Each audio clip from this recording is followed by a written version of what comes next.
Otep à tous, bien-aimés frères et sœurs, la Russie a ordonné, Poutine a ordonné de multiplier par 10 le nombre de drones. Aïe, multiplié par 10. Vous vous rendez compte? La Russie demande à ce que toutes les usines de fabrication de drones puissent rouler à plein pour en fabriquer encore plus. Il en veut multiplier par 10. Maintenant, pour avoir une petite image, en 2023, c'est 140 000 drones qui sont tombés sur le sol ukrainien. 140 000. Ça, c'est 2023. 2024, je ne sais pas les statistiques encore. Bon, prenons les statistiques de 2023. S'il faut multiplier 140 000 par 10, ça c'est seulement les drones. Hein? Seulement les drones. Multiplié par 10, ça fait combien? Ça fait 1 400 000 drones.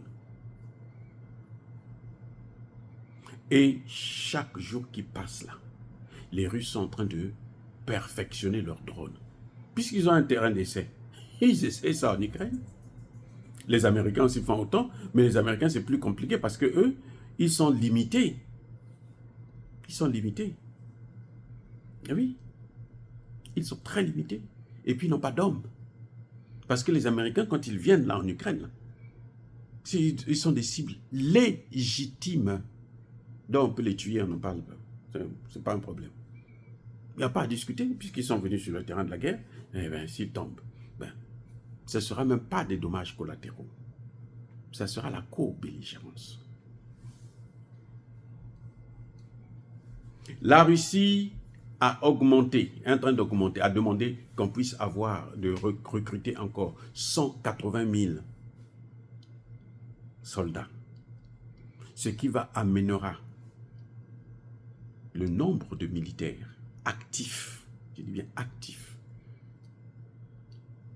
à 1 500 000 soldats.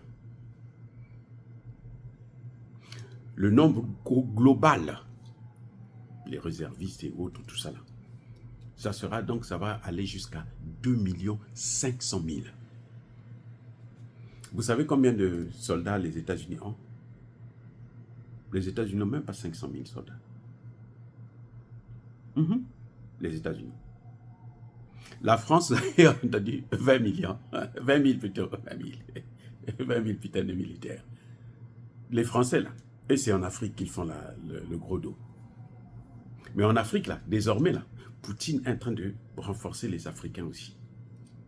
Vous avez vu les attaques, l'attaque de Bamako, là, le lendemain, là, Poutine a envoyé 11 tonnes de matériel militaire au gouvernement malien pour soutenir le Mali.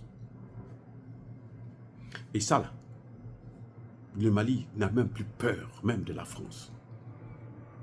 Vous voyez les bases qu'ils sont en train de placer en Côte d'Ivoire, machin, tout ça là. C'est les Ivoiriens là, malheureusement.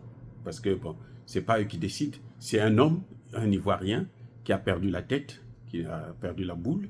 Et maintenant, bon, il est en train de décider tout et rien.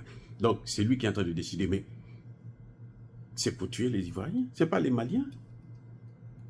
Pourquoi ils n'ont pas fait la guerre contre le Niger? Pourquoi? Parce qu'ils savaient que s'ils font la guerre, ils vont tomber nombreux. Pas un, pas deux, pas trois. En Ukraine, ils ont osé là. Vous avez vu, non? On apprend seulement, non, il y a tel colonel, il y a tel général qui a piqué une crise, qui est tombé dans un hélicoptère. Mais il n'était pas en Ukraine, hein, il était en Pologne. Des morts mystérieuses. Parce qu'ils étaient sur le terrain. Et oui. Donc la Russie se prépare. Les Européens pensent que c'est un jeu. Ça, c'est plus le Nintendo. Hein. Et puis, vous voyez, Hollywood, là, en Ukraine, là, il n'y a pas Hollywood. Il n'y a pas Hollywood. Là, c'est la réalité maintenant. Parce que Hollywood, là, les Américains, les Européens ont toujours battu les Russes. Alors, vous ne savez pas, je vous informe, à Hollywood, là, les Américains ont toujours battu les Russes. Les Européens ont toujours battu les Russes. Ils sont toujours plus forts. Mais là, sur le terrain, là, ça ne se passe pas comme ça. Et je vais vous dire une chose. Je l'ai déjà dit une fois dans mes vidéos. Poutine est gentil avec l'Ukraine parce que les Ukrainiens, ce sont des Slaves.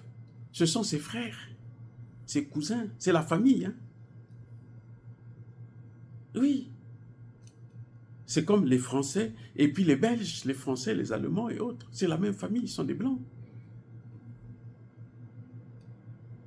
C'est comme les Maliens et les Congolais, les Burkinabés et les Camerounais. C'est la même famille.